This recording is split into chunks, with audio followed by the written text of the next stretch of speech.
Good Sunday morning. Welcome to another edition of the Sideline Junkies Sunday Rise, Week 3 of the NFL. It's me, it's the big guy KG, sitting in with none other than the Midnight Rider. What's going on? That was the shortest one you ever. Dog, I was waiting to say you to say I was the biggest fan of Uncle Sam. Right. I'm the biggest fan of what is it? Midget strippers. The biggest fan of midget duets. The only man that stood at the Heart Attack Grill scale burger and it just exploded and they bowed down to him. You know? Okay, let me do it the right way. It's me, it's the big guy KG, sitting in with none other than the biggest Brandy fan. Angel in disguise, she was. Actually, I like her driving better.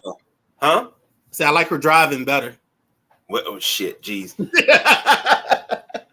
Well, the biggest Brandy fan that you've ever seen. Don't get me wrong, because the remix of Full Moon with Fat Joe is probably one of my favorite, next to Best Friend. The Midnight Rider. What's going on, folks? How y'all doing this morning? On the other side of him is the man that pays all the bills and the biggest Monica fan, so we might have a fight in here. He only wants to make things right. The boss BJ. What's going on, everybody? First and foremost, how y'all fellas doing this morning? Man, we took some L's yesterday in the betting category and my team category. Agreed. We got a little quick segment we're gonna run through before we get to the NFL, and I guess we'll call it Outside the Hash. Little college football recap from some things that we talked about on Tuesday, and actually it's a full recap of what we did Friday night. Yes, that was Friday. I'm thinking that was Tuesday. That was Friday. It was Friday night. That was Friday night. And look, we didn't get charged because we didn't do overtime. So let's go. There we go. First up, this is close to myself and the Midnight Rider. Notre Dame falls to Ohio State. This is probably their litmus test. Come on, baby. What are you doing for me? Well, I'll say this just to jump out there real quick. I think this is the best Notre Dame team I've seen in a long time. I'm talking about going back to the national championship teams. This team looked fast. They look competitive on the outside at the corner position, which is one of their downfalls. Their corners look very, very aggressive. They had a kid, number 2. I can't think of his name right now. He was all over the field, but he will definitely be a Midnight Rider deep dive when I go into looking at corners or guys that might be coming out next year, trying to figure out what he is. Is he a junior? Is he a senior? Is he a sophomore? We got 2 more years of this. Marvin Harrison Jr., they bottled him up pretty nicely. I like some of the scheme they did, double teaming him. But the last play, it came down to the end. Unfortunately, before Notre Dame was defeated, my couch took me out, and so I missed the last part of that. But yeah, I had to see it on ESPN. Yeah, we only had 10 on the field for that, for the last 2 plays. But 3 was the difference. It was 17. It was 14-10, and they scored the touchdown in, walk-off fashion. So it's cool. It's all right. On the next week, let's not even dwell on it. Boss BJ, you got anything to say about the Fighting Irish dropping this one? Nah, man, I don't, man. I was in and out of the game. It's a really tight game, and I agree with the Midnight Rider.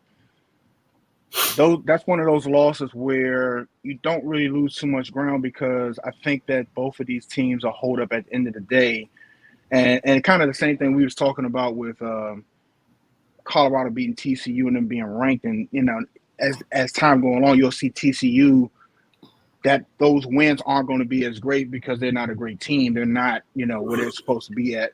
They're not on that same level, that national championship level. But I think the loss isn't going to hurt Notre Dame. And I agree. I think they showed a lot last night. That the only thing I was kind of just scratching my head out, that man missing, you can sit there all day now and say, oh, man, it could have made a difference, whatever. But I think you saw 2 heavyweights go at it last night. And it was a good game. You can't really, if you're on the Notre Dame side, you take that loss. You can't really be mad at that loss. It was at home, but you can't really be mad at that. It's Ohio State still. If you're Ohio State, you got out there with the skin of your teeth. You know what I mean? So I think both teams can learn from something and come back and apply that to the rest of the year. I think you'll see these are the type of teams you'll see those wrongs right, and they'll move on and they'll get better. And it's going to be hell for whoever plays these teams the rest of the way. And I think the Ohio State kid, the quarterback, McCord, I think he'll grow as the weeks grow on, and you'll see a better kid at the end of the season than you saw last night. I think they played well in spite of him, and they won in spite of him. But at the end of the year, I think they win because of him sometimes. All right. Moving on, sticking with the Big Ten, Penn State drubs Iowa 31-0. I don't believe we did picks for this, but in my mind, I had Penn State winning. I didn't know they were going to win this big, though, but it's Penn State. Yeah, I totally agree. I had Penn State because I don't think Iowa has the athleticism to stick with them. Iowa's one of those teams that if you play at Iowa or if you play at Purdue, it's a tougher game. But I think this was expected. You had the more talented team, and I think it's going to be interesting when we come down the stretch. Penn State, Michigan, Ohio State. Boss BJ?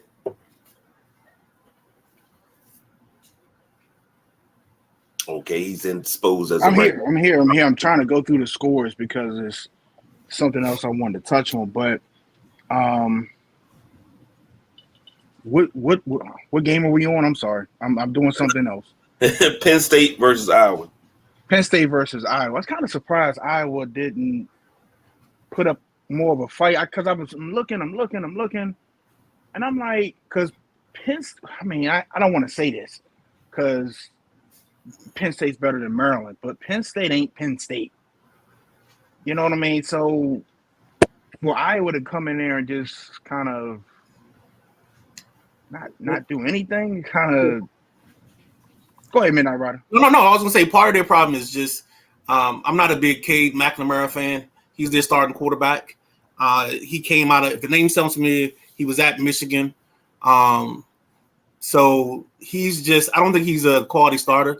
And how Iowa is. They'll have a tight end, but they don't always have the outside talent. They'll beat you up in the run game. And I don't think they have that this year. Okay. Yeah. Yeah. I mean, like I said, 31-0. Usually Iowa really has some good offense. So now I get that. 5 for 4. I'm looking at his stats now. 5 for 14, 42 yards. So the Nittany Lions kind of put a boot to all that. But yeah, I'm a little surprised that if Penn State wins, I'm not surprised. I just expected Iowa to put up more of a fight than what they did. Right. Totally agree. All right. Let's go south. And Alabama beats Ole Miss 24-10. Real quick, I just think Milroe showed he's the better of the three quarterbacks they have in rotation. I think Tyler Buchner should never touch a field unless it's when he walks on to hand people water when they come off the field. That's pretty much it for me. Hey, I'm looking at Milroe, 17 for 27, 225, a touchdown and a pick. McClellan, their running back, 17 for 105 and a touchdown. Hey, Alabama, I think a lot of these teams are having. You can see that they don't have the quarterback play of the past. You definitely can tell the quarterback play has dropped off of some of these teams because, like, this is an Alabama game. It probably would have been if they had the QB. Probably they would have won by 30 or 40 points. So, luckily for everybody, it's early on. They get kind of right the ship, find out who their person is, and get some things straight. That's because a lot of these teams going to be hurting. Paul says Alabama was a field goal factory the first half. I gotta disagree with you, Boss BJ, because you're saying Alabama having a quarterback. Alabama won a national championship with A.J. McCarron, and they were dominant. Yeah, but the skill positions were dominant too. You had 5 running backs that are in the NFL right now. Yep. And then one that transferred out because I think those teams that's in the Henry, the King Henry. Talking about Alvin Kamara, you think about all those type of guys that were at Alabama during this stretch. Alabama's had probably 10 running backs that's gone through there that's playing in the pros right now. They have 10 wide receivers that's gone through there in the pros right now. So you're winning because your outside talent was so much better. And then when you look at their defense, I sent y'all a clip early in the year where like they talked about their defense, and in that one season they had 5 linebackers who were all in that one clip, all drafted to the league. That's true, but what I'm saying is they were just on there everywhere else. That if all your skill positions are straight, your quarterback can be mediocre and you can still win if he got the weapons. Right, but that's the situation right now. We talked about this the other night. Is they don't have the dominant skill position anymore. Okay, they do not. They do not, and I think we're going to talk about Colorado and Deion, but I think the NIL deals, a lot of these things have a lot of effect on where these kids are going now. And it's going to be hard to stack up on 4- and 5-star recruits just sitting, waiting to play when they can go somewhere else and play, make money, start, and kind of get, what they want now. And that's this generation now. They want it now. They want it now. They want the notoriety now. They want the attention now. So it's going to the landscape is changing, ladies and gentlemen. Whether you're ready for it, I don't know. Let's not be old men shaking our fists at the clouds, though. No, but I think some of this is just some misses too. Some of these kids that had the 5 stars, when they got to reality, they were actually 3s and 2s, not 5s. Never mind. We'll talk about that off air because I had oh my goodness, just the things that could happen in the near future. But we'll talk about that off air. Next up, we're gonna go out west a little bit. Utah 14, UCLA 7. I mean, I thought this was kind of one of those games that was meh, and it looks like it was meh. I don't know. I mean, 14-7 is not what I expected from this, but Utah is the only team that plays defense in the Pac-12. Yeah, I didn't expect like fireworks from this, so kind of is what it is.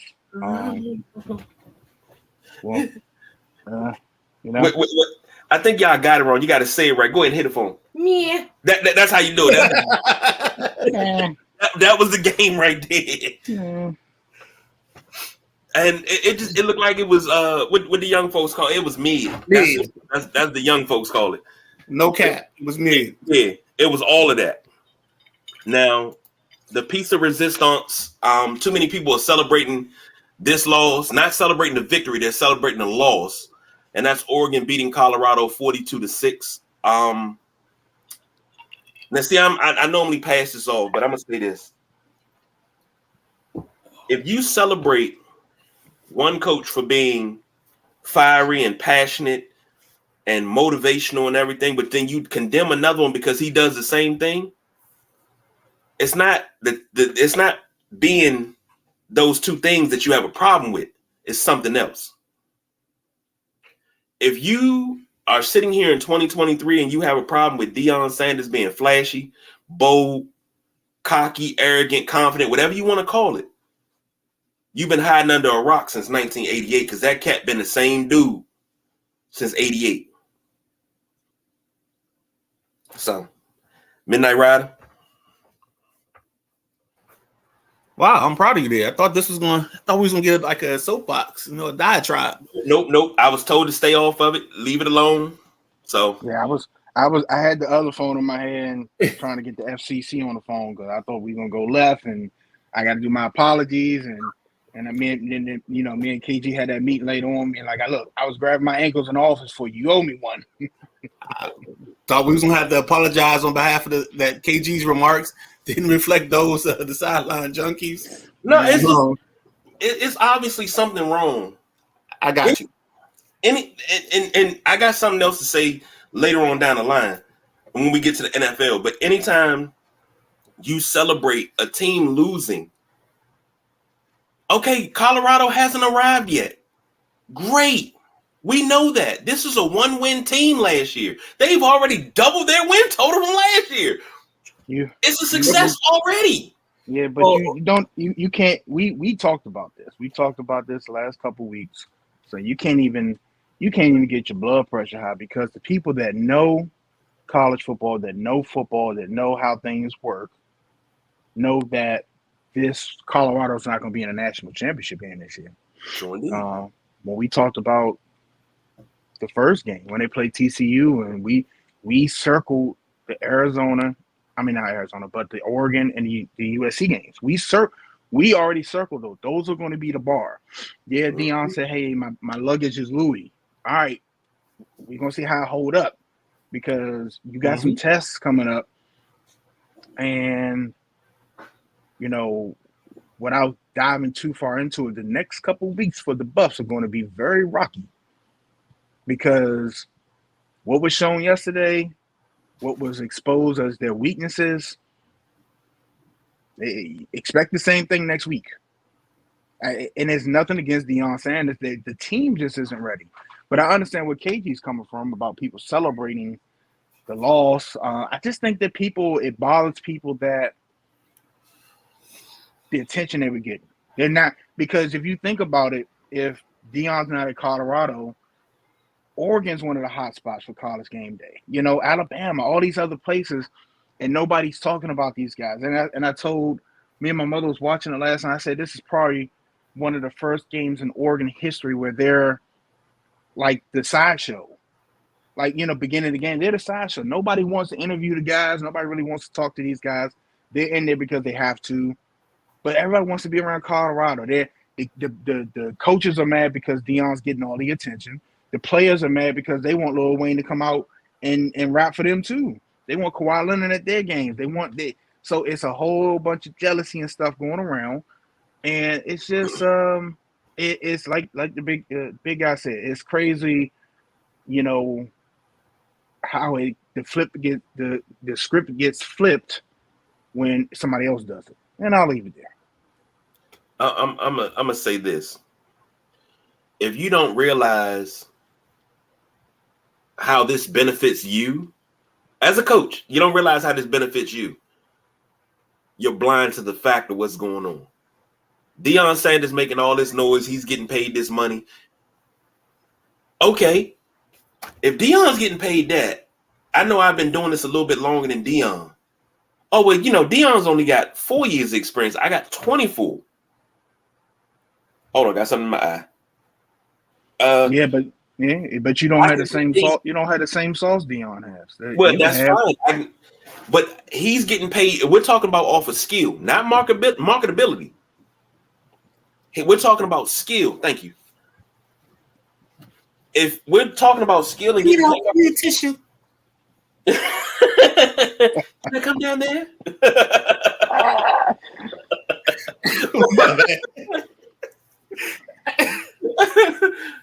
Stop laughing, Tito. But we're talking about marketability. I should be able to command just as much money as well.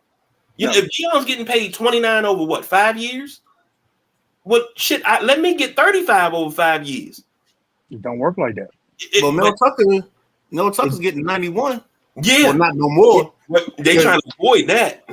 Yeah, but that was at a bigger school too. You're not, because Colorado, the AD of Colorado knew, and this is what good teams, good play. You gotta look at the future some when whether you draft in whatever, that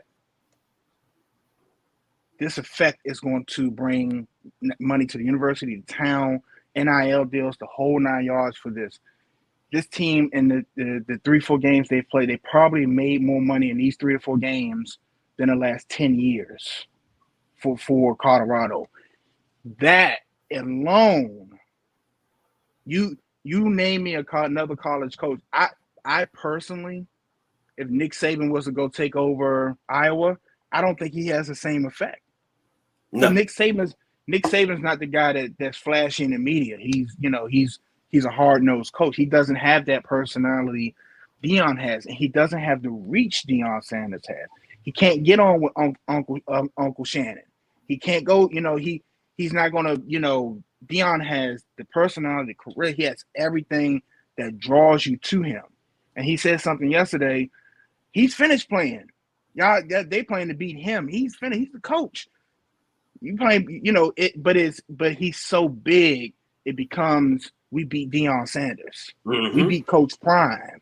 You know what I'm saying? We beat, and everybody's flashing, to watch like Shador and everything. It just tells you how much this team is in everybody's head. Which is crazy because, like I said, Oregon is one of the more hyped teams with their uniforms alone.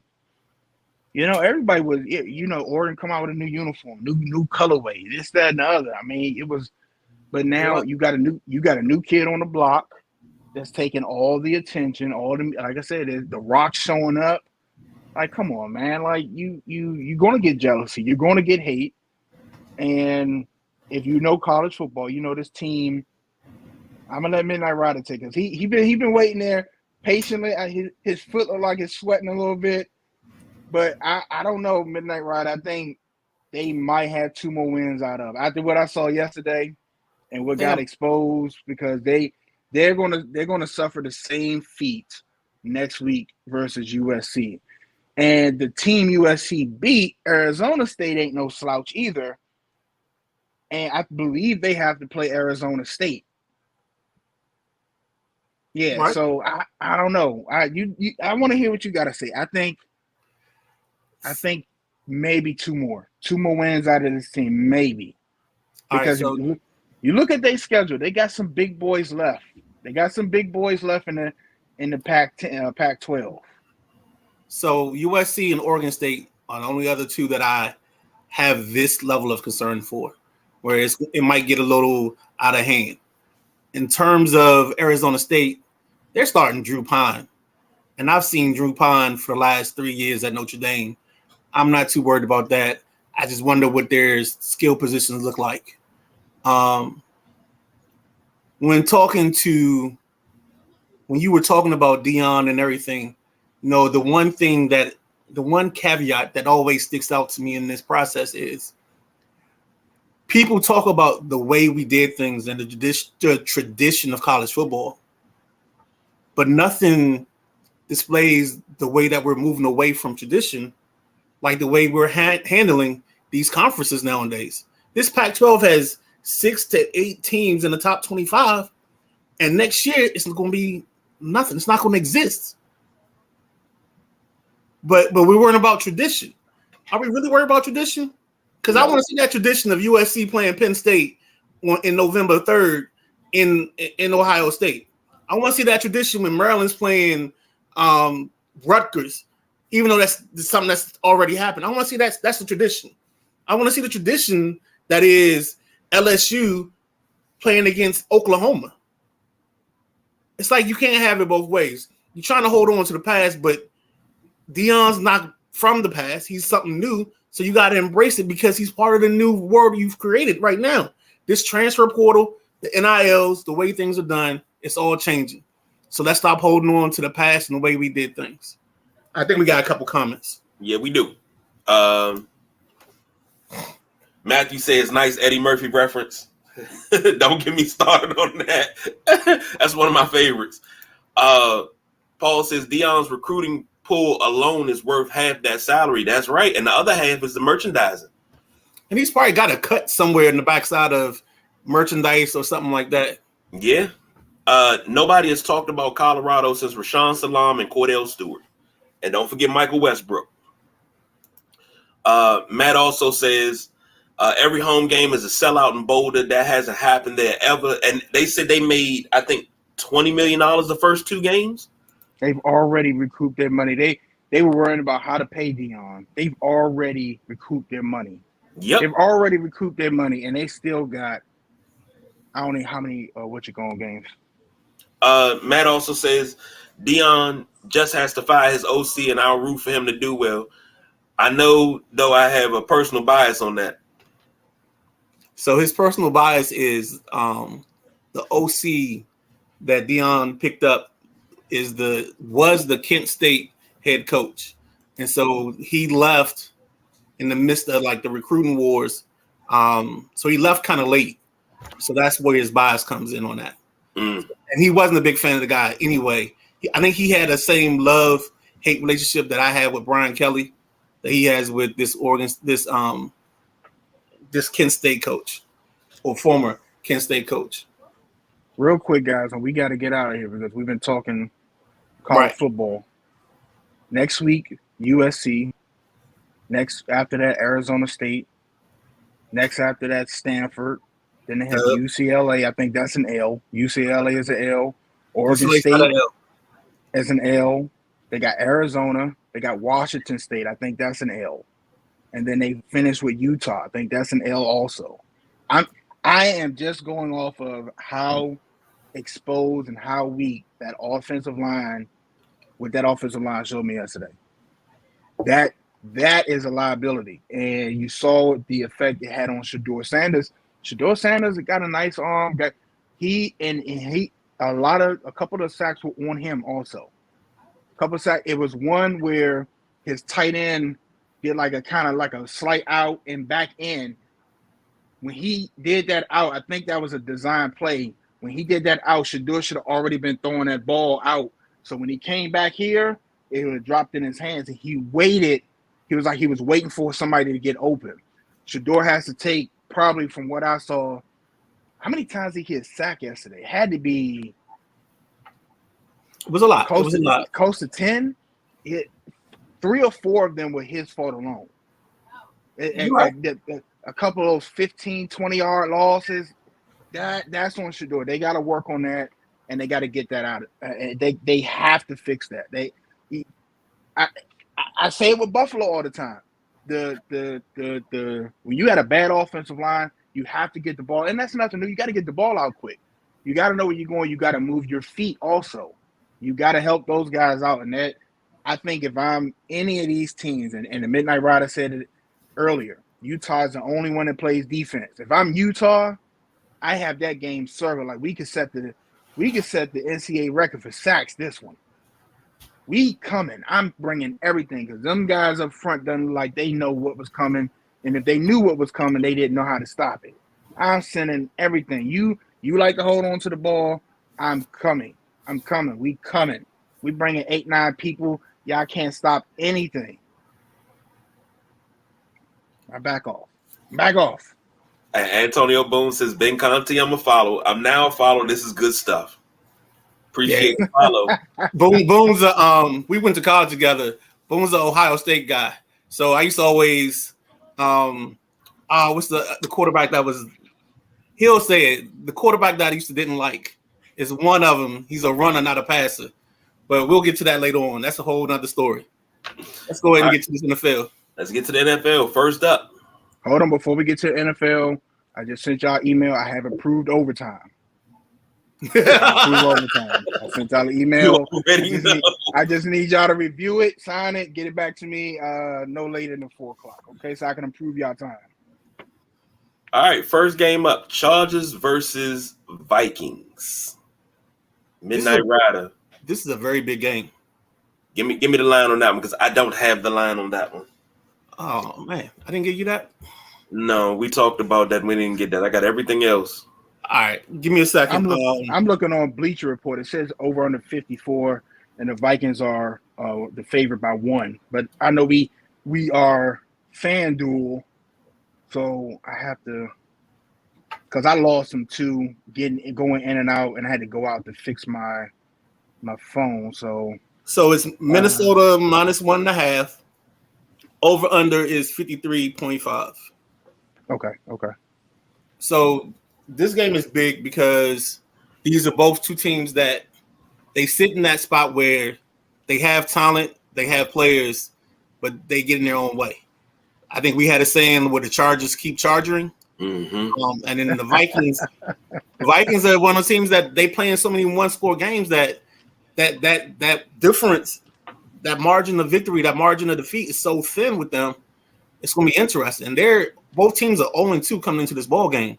So somebody's going to walk away from this ball game a little disappointed, a little frustrated. And when their radio shows start on Monday morning, it's going to be interesting to see how they talk about both of these teams after this ball game. I think I'm gonna pick the Vikings because the Chargers are going to charge them. There's no Austin Eckler today, so I think they're going to struggle in the run game, and this is going to be the game that Minnesota gets right. And maybe you get something from Cam Akers. Speaking of Cam Akers, somebody on this show talks about the value of running backs. But we just had a running back, Cam Akers, get moved for a swap of picks in 2026. So you tell me what the value is, KJ. It's Cam Akers. I mean, Cam Akers. Okay. I'm just asking. Let me just that's just something that points to this ideal that the running back and the value, it's not there. But that's a different argument in a different time. But I got the Chargers, and I think this goes over. I'm sorry, I got the Vikings, and I think this goes over. Both? Man, this is definitely one of them games I wouldn't touch if I'm putting my money on it. They're just so inconsistent. Both teams are just, you get the high scoring Chargers or the high scoring Vikings one week. Like Kirk Cousins, he was sitting on the bench when they played the Eagles, scored 50 points in fantasy. And then the next week you get Kirk Cousins, 13 points in fantasy, 3 interceptions, 3 touchdowns, 9,000 yards. You get that Kirk Cousins. And the same thing from Justin Herbert. He'll throw for 8,500 yards, 4 touchdowns, 7 interceptions, and they'll lose by 3. Both teams just cannot get out of their own way. But I'm going to say this, it is coaching. When you keep losing by small margins, you're not making the adjustments throughout the game. You're not the little things. When you go in your house and you fix the stuff the way you want, it's supposed to be facing a certain way. That is what they're missing. They got the stuff in the house. It's just the little things. They're not setting themselves up. They're not using enough time on the clock when they're on offense. They're not it's cool to score bang, bang, bang, but you keep, that means, guess what? Bang, bang, bang. Guess what? Your defense is back out there. Bang, bang, bang. Your defense is back out there now because bang, bang on both sides. And now you get to who got the ball last, or who held their timeouts, who has a challenge still. It seems like this is what these teams are in every week. The Vikings at home, right? I believe so. Yes. I don't know who I picked in to pick them. I'll go back and look. But right now, I'm going to lean with the Vikings. We got to come up with a name for the Vikings because we say the Chargers are charging. The Vikings got to have a name too. Yeah, we'll figure that out later. But I'm gonna go with the Vikings. I think this is gonna be an over game, and the Vikings. Give me the Vikings. That don't sit well. It just make my stomach hurt. It doesn't pass the smell test. I'm gonna be quick with it. I'm going with the Chargers. Not even gonna fake with it. I'm going with the Chargers. A couple comments. Matt says crazy one of those teams will be 0-3 after the day. That's true. I picked the Chargers to win the division.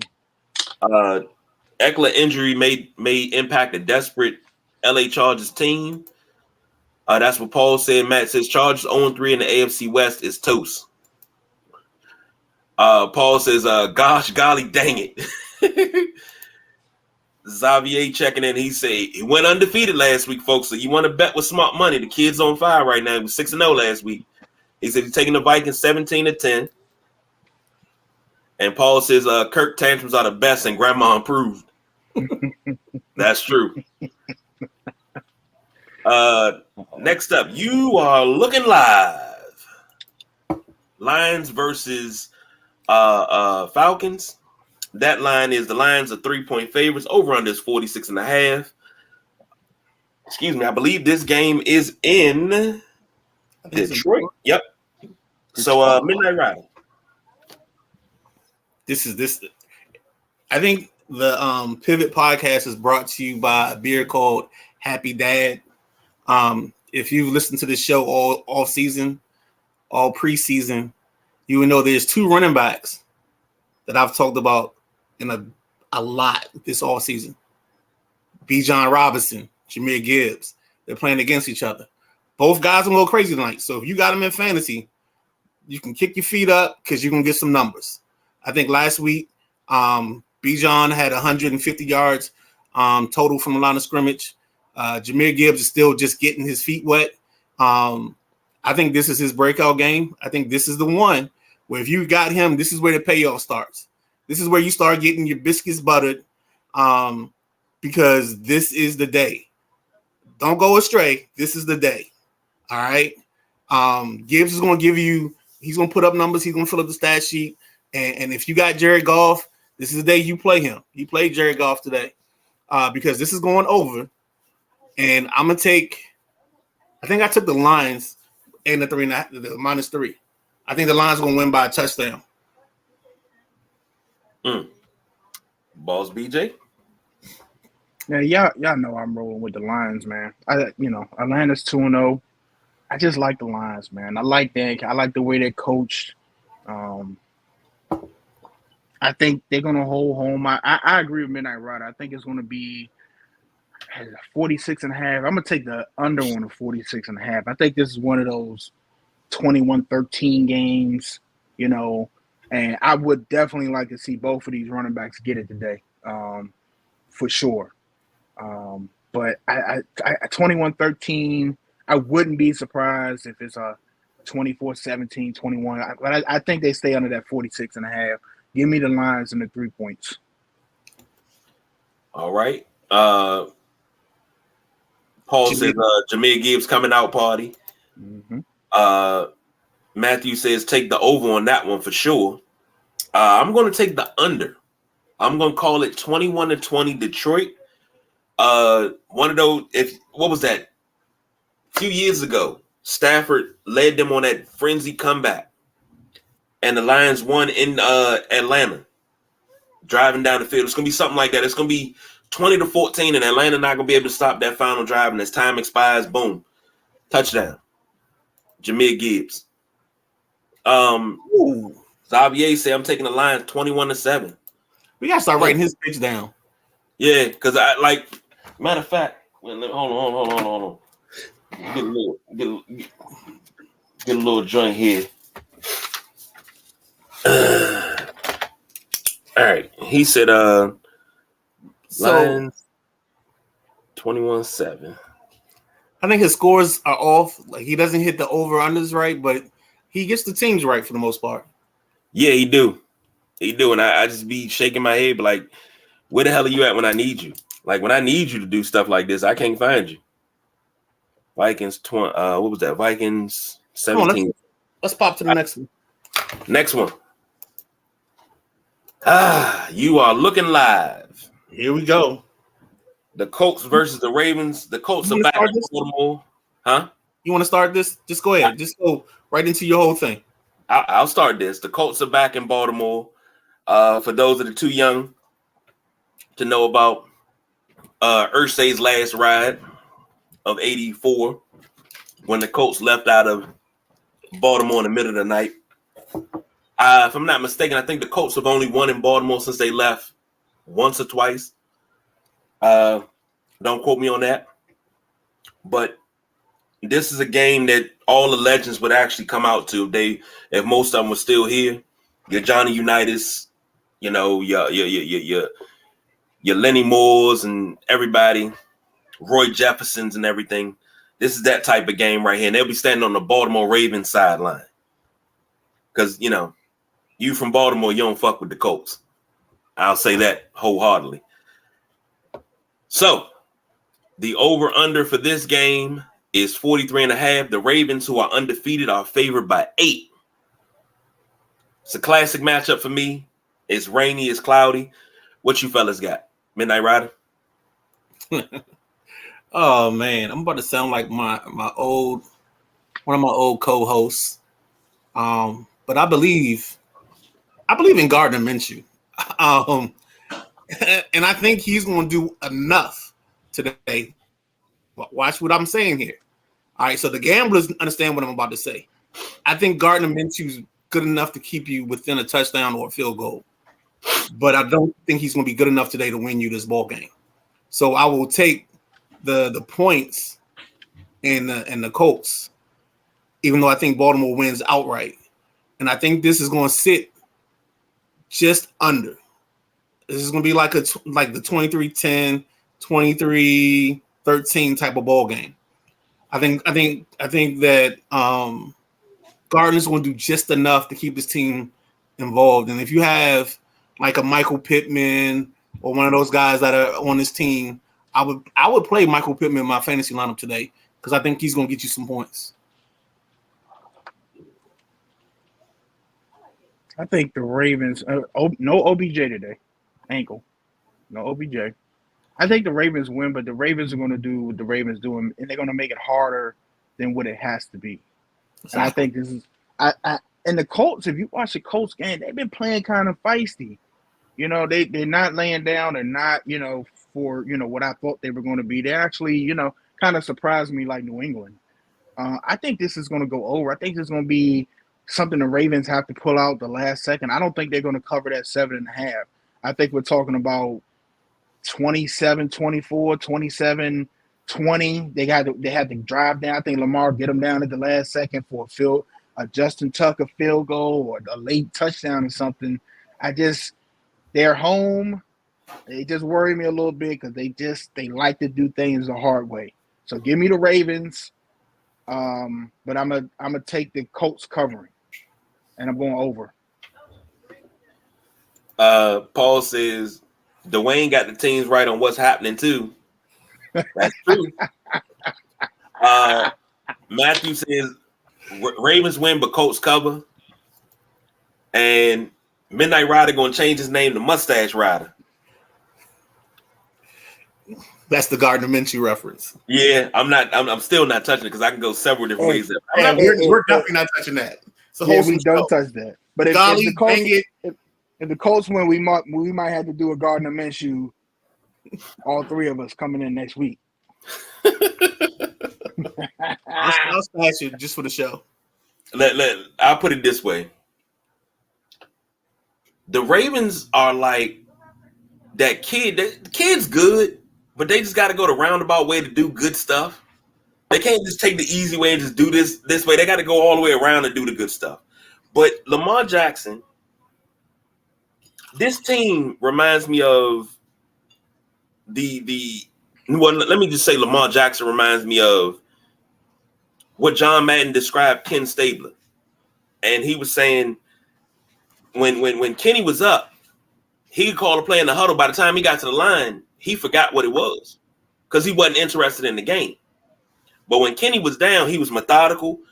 And when his back was against the wall, he was good in it. And that seems like that's what this Ravens team is. This Ravens team is like a bunch of Kenny Stablers. When their back is against the wall, they play very, very well. But if they're up, they just lose interest in the game, and they'll be sitting there and be like, hey, trips left, shotgun, 6-8-9 hook. And then they get to the line and be like, ooh, a butterfly. Delay a game because they get lost. They get lost in space. But Midnight Rider. No, real quick, I'm just going to say, because when you said that, my boy Daryl Tucker, I used to coach with, he used to always say, and I've said this before, his saying is these Bammers don't like prosperity. And it's like they don't like prosperity sometimes. They don't like doing it the easy way. It's that kid, you said it right. It's the kid you got to yell at. You know the kid's going to clean his room, but you got to yell at him 4 times before the room gets clean. You got to yell at him and get frustrated. Hey, clean your room. All right, I'll do it. Nah, clean your room. All right, I'll get to it. Look, you got to clean your room right now because I'm getting heat because your mom's mad about your room not being clean and blah, blah, blah, blah, blah. And now I'm getting static. So you got to clean this. You know what I'm saying? Yeah, I know. Because guess what? I get that all the time.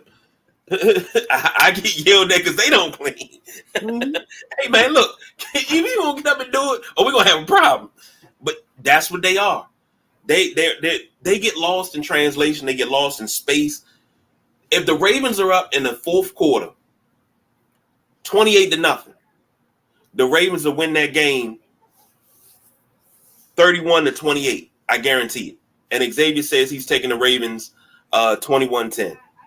No, 21-20. Oh, I'm sorry, 21-20. I'm looking at the wrong thing. Next up, Titans versus Browns. That is a 3.5-point favorite for the Browns, over under 38.5. Midnight Rider. The Titans are just like the Ravens. They don't play. They play ugly. It's like it's a good thing this isn't gymnastics where style points matter. The Titans plod through and just end up winning ball games, but I think they lose today. I think the Browns are going to find something with this Jerome Ford kid. I think Cooper plays today, and I just think they have a little too much. Maybe this is the day that maybe they got a massage for Deshaun Watson, so that way he can play better. And we hit the they're not gonna hit the over. So this is gonna be an underplay for me, and I think I'll take the Titans and the points because I think this game ends on a late field goal by whoever the Titans kicker is, whether it's Raphael Septien, one of the what's the one I'm thinking about? I'm trying to think of the brothers that used to kick and they used to always miss kicks and be a bunch of crosses. Grammaticus. Yeah. Grammaticus. Yeah. So there we go. So I got I got the Browns winning, Titans covering under. That's a name from the past. Al Del Greco. Al Del Greco. Woo! Damn, my back hurt now. Yeah, I remember that name. The Browns, I told you I had a list of teams that's on my prove it, but Browns definitely on there. I just the Titans haven't shown me enough. Neither have the Browns. I'm gonna take the Browns at home though. I'm gonna take the Browns at home, and I'm gonna take the under. And I'm gonna take the Browns with the points. I think the Browns do enough at home to get the Titans up out of there. I think so. So give me the Browns, the points, and I'm taking the under. This don't pass the smell test too. This one of them I didn't smell. I just went in and bit into the sandwich, and I got to learn the hard way. So, well, biting into a sandwich without smelling to it, it did work for Fry on Futurama when he ate that old tomato, and then worms started working his body out real well from the inside. So it was an egg sandwich. I'm sorry, it was an egg sandwich. Browns should win this game, but we'll find a way to lose. Hopefully the Browns, and I agree, the Browns should win this game. I'm taking the Browns in this one. No ifs, ands, or buts about it. It'll be close. I'm going to call it 28-24. Next up, Lady C Saints take on the Packers of the Green Bay. Saints 2-0, Packers are 1-1. Packers are 1.5-point favorites, over under 42. Midnight Rider. To quote the famous Donny Hathaway, love, love, love. That's all I gotta say, man. I think I'm probably, if it's Jordan loves mama and it's me. We're the two people giving this kid all the love in the world. I think systematically they've done enough to insulate this kid to make it so he will succeed. I like what I see from him. I do know that this Saints defense can be stingy and very stingy at times. And I just don't understand. I don't know where the Saints get offense from in the run game. They do have Kendre Miller, kid they drafted out of TCU. I love the kid at TCU. I just don't know what kind of pro back he's going to be. I think Jamal Williams is out this week. So we're getting down to the nitty-gritty because Kamara is still suspended. I think this is the last game of his suspension. So I'm going to go with Love. And I think Love will spread across the world. Love will give Peace a chance. Love will give Dobbs and Christopher Watson if Watson's playing. I think they're going to be key components to this. I actually start Love in my fantasy league. That's the other reason why Love is getting all this love. So. Oh man, hey, look. I think Williams for the Saints and running back. I think he's on injured reserve. Okay. I think he went to injured reserve. So yeah, they're gonna have to find something in the run game so they can try to be balanced. But I am leaning with the Saints on this one. I think this is going to be an over game. I think it's going to be over the 42, and I think the Saints are going to come out with this one. I'm gonna give the Saints. I still like Derek Carr better than I like Love. The Packers melted against the Falcons the other week, so give me the Saints. Give me the Saints and give me the over. I'm gonna go over the 42. Well, the Midnight Rider went off on a tangent about Love, and first thing I thought of is something that Clark Kellogg says: Love can cover over a multitude of sins. The sin that Love is the starting quarterback is not going to cover that. So, give me the Saints in this one. Heart attack style, 24-21. Last second. Go back a little bit. Paul says Titans by 1. Xavier says I'm taking the Browns 28-24. Matthew comes in. He says Derek Carr for the W to go 3-0. Further proves Super Genius didn't know what he was doing yet again. And Paul says Huh? I'm sorry. No. I took that one a little too personal. That's not what I know who he's talking about. He's talking about Josh. He ain't talking about me. All right. Because in our old fantasy league, I used to do a post. It was called the Super Genius, and I would recap all the games in our fantasy league. But that's a whole different thing.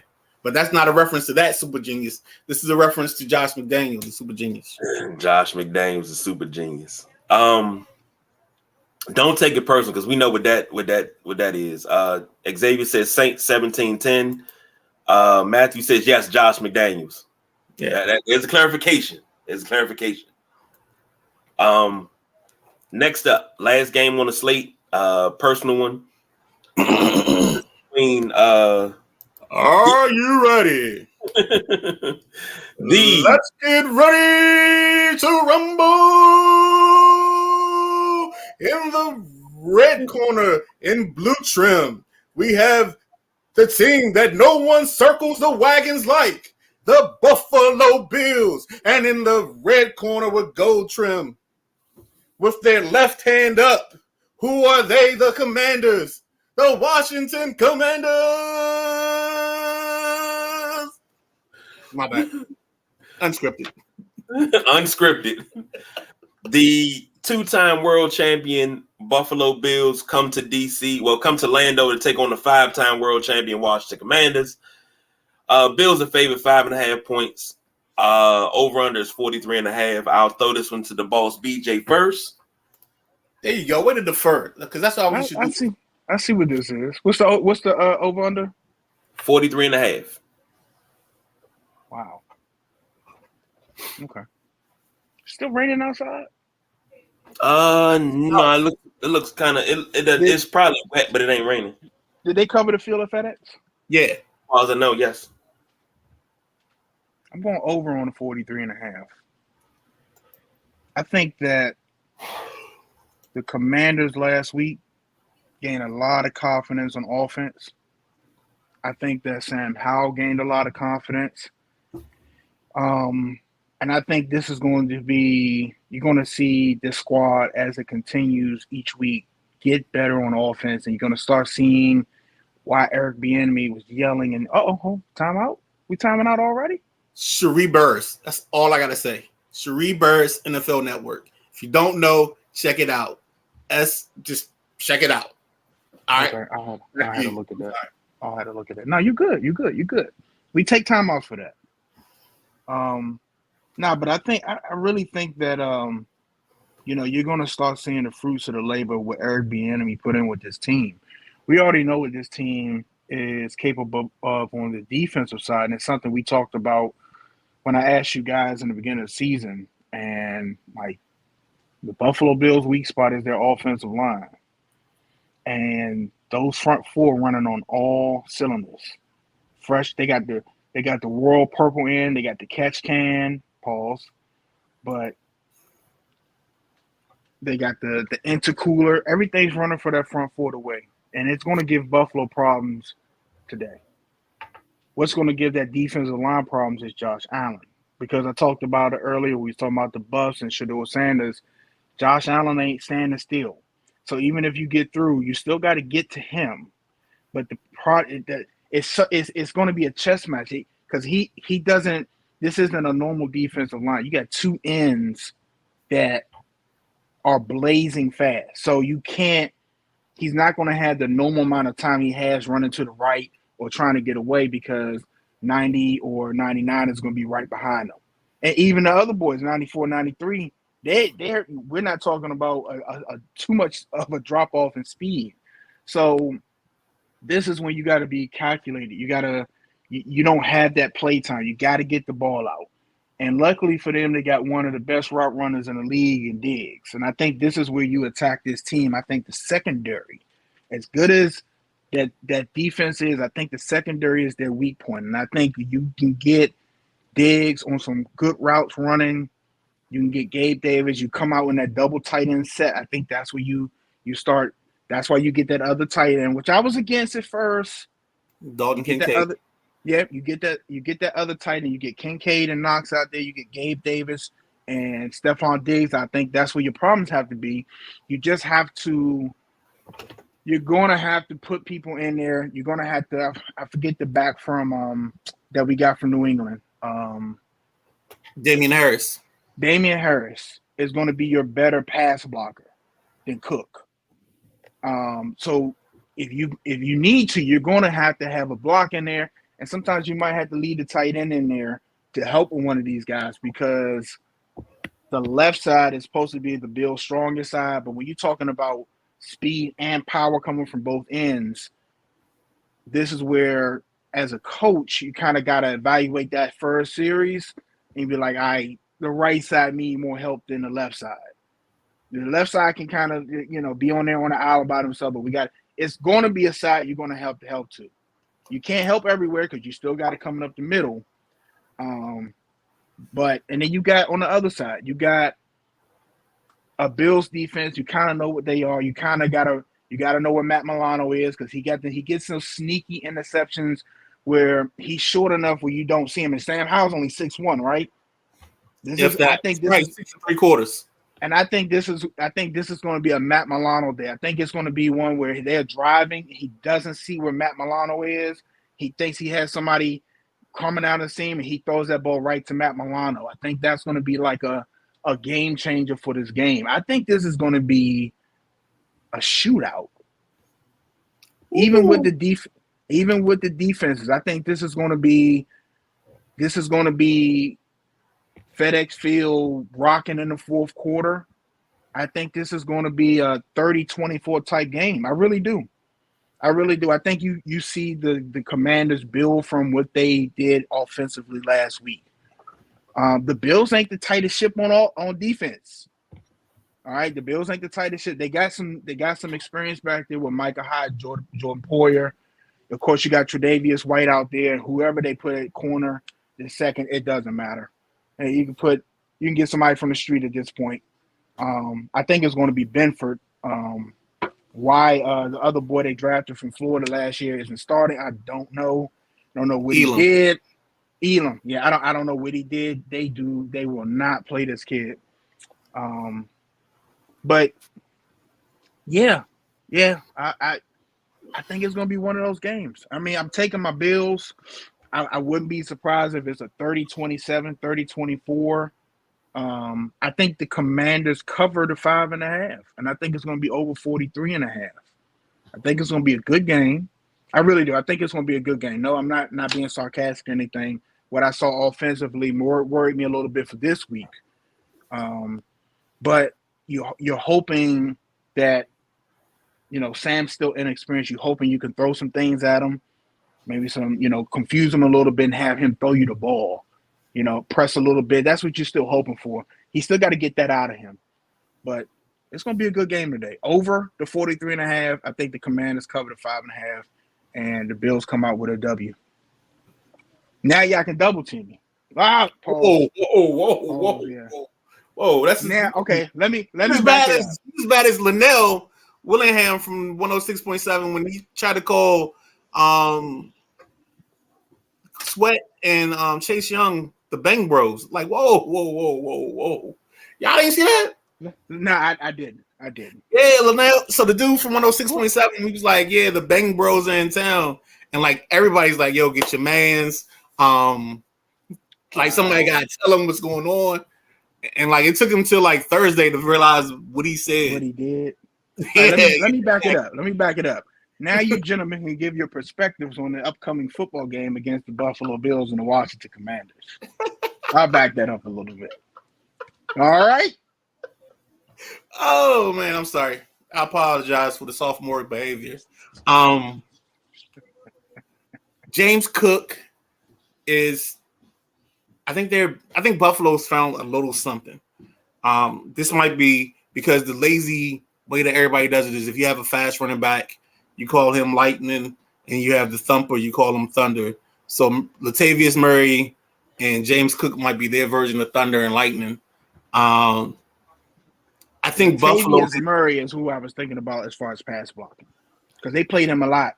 Right, he's played a lot early, and I think this team has tried to embrace the run game enough to keep leaping Lanny Poffo, aka Josh Allen, from running the ball as much because Josh, for some reason, can't run without trying to do his best, Ronaldo Nehemiah, and jump over people or leap or hurdle, I should say, to get the payoff on the Nehemiah reference. But I think this is a game where last week I learned a lot about Sam. I am green eggs and ham. He throws with enough velocity. He has the ability to put the football all over the field. And I think what I've learned is this offense is efficient. We don't do many 3 and outs. We might go 5 or 6 plays, but we don't do a lot of 3 and outs. And I think that's going to help. The only thing I worry about is this defense has been in this defense. When I say this, I'm talking about the Bills. They've been in their defense for a long time, and they're very good at what they do.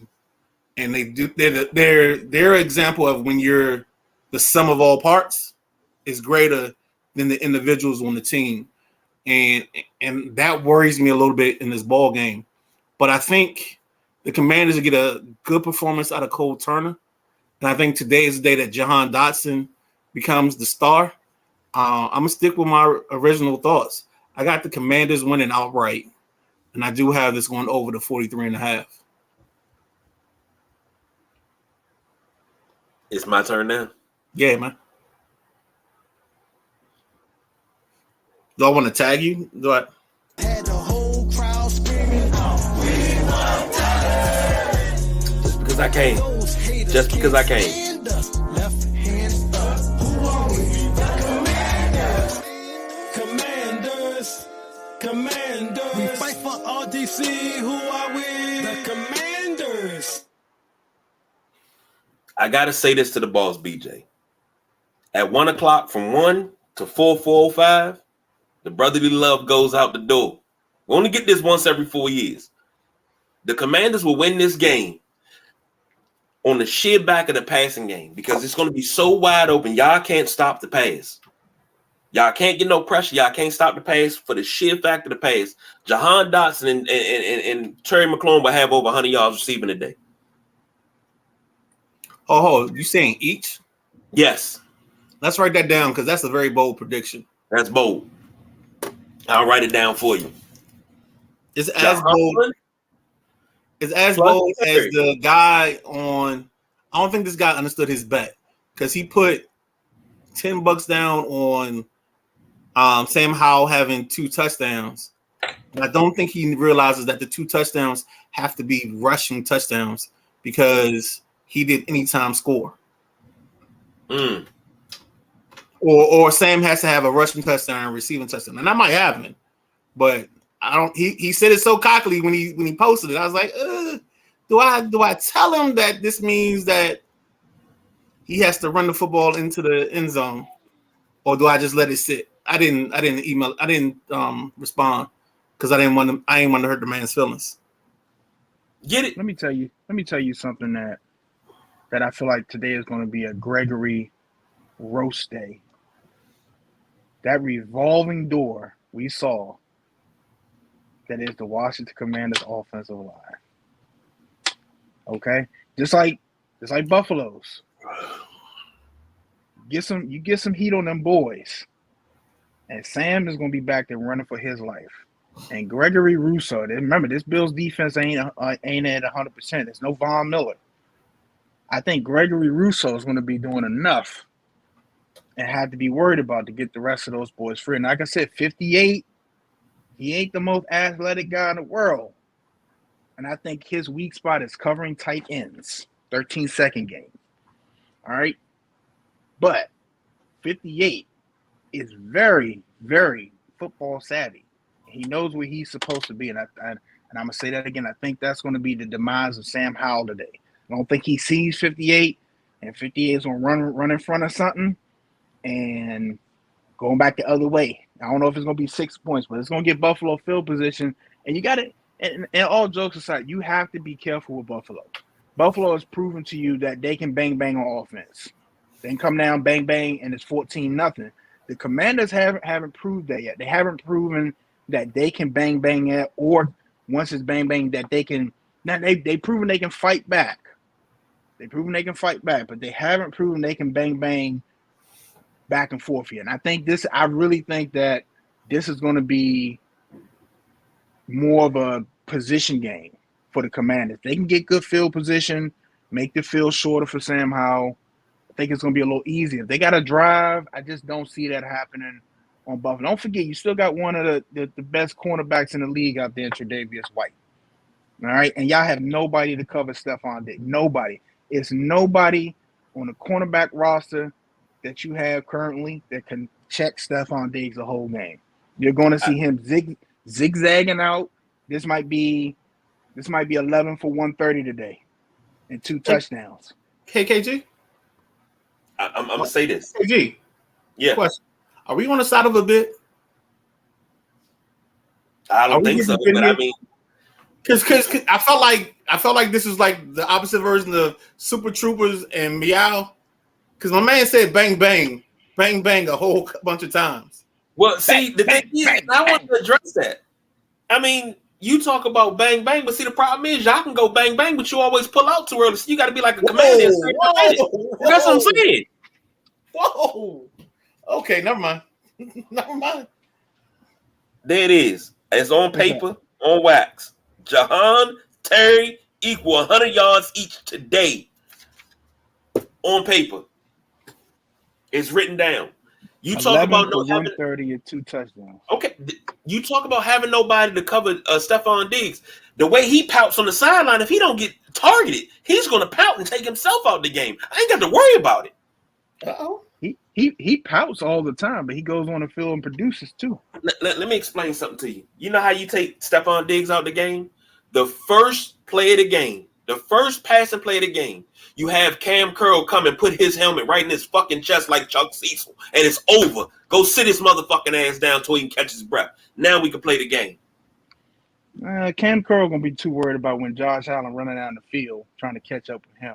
And Josh, I'm telling you, y'all. John Davis gonna hit him and make him shit his pants. Your next argument? He's not gonna catch him. Okay. Yeah. Okay. Y'all gonna get the 17 show today. He gonna mess up a couple times. He gonna try to do his John Wayne, trying to leap over people and stuff. But for the most part, 117 get past the line of scrimmage, it's wide open. 99, 90, 93, 94. They're gonna be running from the back, chasing them. And we're gonna see. We're gonna see. Okay. We're gonna see. A couple comments before we roll up out of here. If Bieniemy isn't the head coach in this league, it's a damn shame. What else does he have to prove? Nothing. It's not about what to prove. You guys done? because I really felt like I was a fly on the wall for a personal conversation just now. Like that just felt like, oh shit. I don't know, 1994. You guys in some cafeteria going back and forth arguing about sports. So I just sat back. I got my arm up. I got my foot up. I'm chilling. Like I'm relaxed. This is the most relaxed I've ever been on the show because I felt like I wasn't even needed for the last half of this segment. Hey, look, it's going to continue on the WhatsApp. Oh It's yeah. going to continue on the WhatsApp. This is beautiful, man. Like this is me and my boys. Like that's the beauty of this show is every now and then we fall into just a conversation that you would have with your boy and y'all going back and forth talking shit. It's a beautiful thing, man. It's not often I'm able to say certain things during football season. You know, during Ooh. basketball season, I kind of sort of got the upper hand. During the regular season, it's when in the playoffs that it all comes back to bite me. So when we get, we had those Bulls Wizards series, and I was big. I was talking big. I was thumping my chest, and the Wizards always beat us. But I said, okay, we were just playing to see who was going to be the sacrificial lamb for Cleveland. That's all we was playing for. Hold on. You sound like a Dallas fan because it's like even if you beat them, it's always y'all not gonna win the next round. Y'all not gonna beat such and such. But we knew that. You getting that cowboyish. But hold on, we always knew that. During that time, we always knew that. We knew all you were doing. You were just a lamb headed to the slaughter. We were just trying to see who was going to get slaughtered first. Is that silver in the beard? Who? You representing real well. Is that silver in the beard? You representing for Texas real well, man. You got commanders stuff on? I don't know, man. I don't know. I think the wife is infiltrating. I really do. I really do, man. I give you props, and you still do me like that. Like I said, does the Cowboys have like a left hand up song? Do they have that? No. They got some garbage. Like right after the song dropped, some Cowboy fan released some song, and it was local. But here's the thing: all the Cowboy fans clown the Commanders for having a song like that, right? Then they went and released one, but it didn't take off nationally like ours did. Well, that's never mind. Whole different thing. We gotta get off here. It's 12:30. It's 12:30. We gotta go. I gotta set my lineups. My picks are already in. I gotta spend the next couple of weeks coming back on these picks. And I'll drop the standings on Tuesday so we can make sure that everything is just accurate. And everybody made their picks. Right. It's not bragging. It's just, 9-game leagues don't just happen in big leagues. So I just want to make sure we're accurate. That's all we're fighting for. Hey, guess what? That's okay. That's okay. And Xavier says he's taking the Commanders 35-21. Okay. Not a problem with that. Tell Javier to wake up out that dream. Get up, boys. Get up. But here's the thing. You make fun of me because I had a lead over y'all. My picks didn't take. It happens. It's okay. Side note, sports related. If you're not on Jade Cargill's Twitter, you may want to go to Jade Cargill's Twitter. That's all I'm gonna say in that regards. Okay, please let it be what I think it is.